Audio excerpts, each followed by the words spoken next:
In this video, I'll be showing you step by step how to fade audio in Pro Tools. It's super easy to do. So the first thing you need to do is open up Pro Tools like you usually would.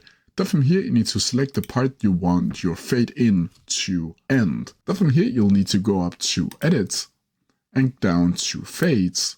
And then you can click Fade to Start, like so. And then it should be looking something like this. Now let's say you don't want it to fade out like this. Then from here, you need to go up to this icon up here, click on the fade, click OK, go up to Edit again, click Fades, and then click Create over here. Then this page should be popping in. Here you can go into Shape and change the shape to whatever shape you want. So let's say I want the shape to be this one. Then it looks something like this instead.